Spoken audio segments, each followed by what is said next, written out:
বন্ধুরা, আমাদের পৃথিবী এই সৌরমণ্ডলের সবথেকে সুন্দরতম গ্রহ, কেননা একমাত্র পৃথিবীতেই আছে প্রাণের স্পন্দন।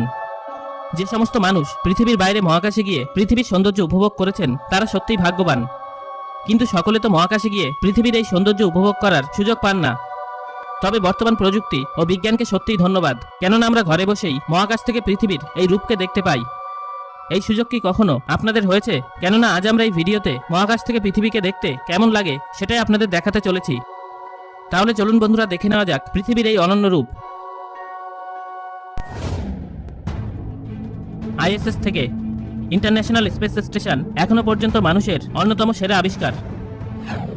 এই আর্টিফিশিয়াল হ্যাবিটেবল স্যাটেলাইট ভূপৃষ্ঠ থেকে 408 কিলোমিটার উপরে পৃথিবীর কক্ষপথে প্রতি ঘন্টায় 17,000 মাইল বেগে প্রদক্ষিণ করছে। আর 2000 সাল থেকে এখনো পর্যন্ত এখানে কমপক্ষে 200 জন মানুষ গিয়েছেন। এদের মধ্যে ভারতের কল্পনা চাওলা, সুনিতা উইলিয়ামসও ছিলেন। এটি 24 ঘন্টায় পৃথিবীর চারদিকে 16 বার প্রদক্ষিণ করে। এই মুহূর্তে আপনি আপনার স্ক্রিনে যে ভিডিওটি দেখছেন সেটা এখান থেকে তোলা, যেটি 408 কিলোমিটার উপর থেকে পৃথিবীর সৌন্দর্যকে আমাদের সামনে তুলে ধরেছে। চাঁদ থেকে। চাঁদ আমাদের পৃথিবীর একমাত্র উপগ্রহ। 3,84,400 কিলোমিটার দূর থেকে চাঁদ পৃথিবীর চারিদিকে প্রদক্ষিণ করছে।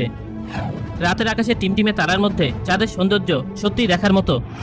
কিন্তু আমাদের পৃথিবী থেকে মাত্র 12 জন চাঁদে গেছেন। চাঁদ থেকে পৃথিবীর অনেক ছবি তোলা হয়েছে, কিন্তু 1972 সালে অ্যাপোলো 17-এর ক্রুরা পৃথিবীর যে ছবি তুলেছিলেন এখনো পর্যন্ত সেটাই বিখ্যাত। বন্ধুরা, এখন যে ছবিটি আপনারা স্ক্রিনে দেখছেন এটাই সেই বিখ্যাত ছবি।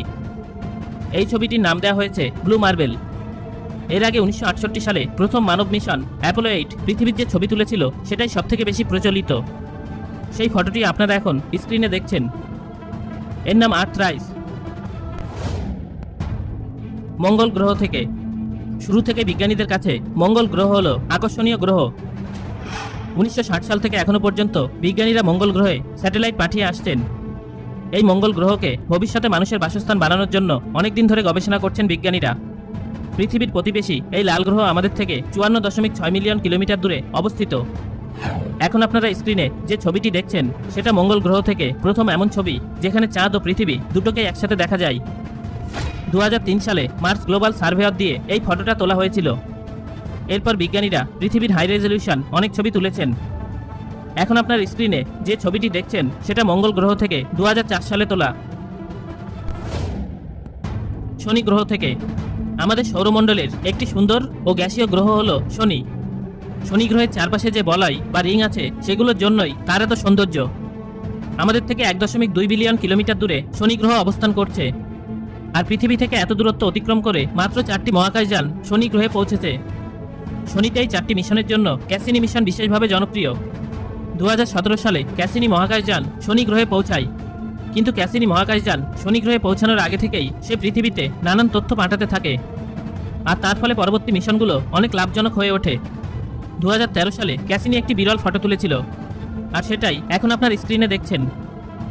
এটাতে শনি গ্রহের অন্ধকারের দিকটির সাথে তার সুন্দর বলয়ও দেখা যাচ্ছে, আর এই ফ্রেমেই একটা বিন্দুর মতো আমাদের পৃথিবীকেও দেখা যাচ্ছে। ডিপ স্পেস থেকে। 1977 সালে টুইন স্পেসক্রাফট ভয়েজার 1 ও ভয়েজার 2কে লঞ্চ করা হয়েছিল। এর উদ্দেশ্য ছিল আমাদের সৌরমণ্ডলের গ্যাসীয় গ্রহগুলোকে পর্যবেক্ষণ করা। ভয়েজার স্পেসক্রাফটগুলো পৃথিবীতে অনেক তথ্য পাঠিয়েছে, আর এই মিশনটি এখনও কার্যকর রয়েছে। এই মহাকাশ যানগুলো আমাদের সৌরমণ্ডলের সীমানা পার করে ইন্টারস্টেলার স্পেসে প্রবেশ করেছে। আর ভয়েজার স্পেসক্রাফট প্রথম মানব নির্মিত স্পেসক্রাফট যেগুলো পৃথিবী থেকে সবথেকে দূরে অবস্থান করছে। যখন ভয়েজার 1 সৌরমণ্ডলের সীমানা পার করছিল তখন এর ক্যামেরাকে পৃথিবীর দিকে ঘোরানো হয় এবং একটি শেষ ছবি তোলা হয়। সেটাই এখন আপনার স্ক্রিনে আপনি দেখছেন। এটাই সবথেকে দূর থেকে তোলা পৃথিবীর ছবি। 3.75 বিলিয়ন কিলোমিটার দূর থেকে পৃথিবীর এই ছবিটি তোলা হয়েছে। একথা ঠিক যে এই ছবিতে আমরা পৃথিবীর সৌন্দর্য লক্ষ্য করতে পারছি না, কিন্তু এই বিন্দুর সমান ছবিটি দেখে বোঝা যায় যে এই বিশালাকার ব্রহ্মাণ্ডে আমাদের অস্তিত্ব কতটুকু। সো বন্ধুরা, আজ আমরা আপনাদের দেখালাম মহাকাশ থেকে তোলা পৃথিবীর নানান ছবি। এর মধ্যে পৃথিবীর কোন ছবিটি আপনার কাছে সবথেকে ভালো লেগেছে কমেন্ট করে আমাকে জানান। আর ভিডিওটি ভালো লাগলে একটা লাইক করুন এবং বন্ধুদের সাথে শেয়ার করুন।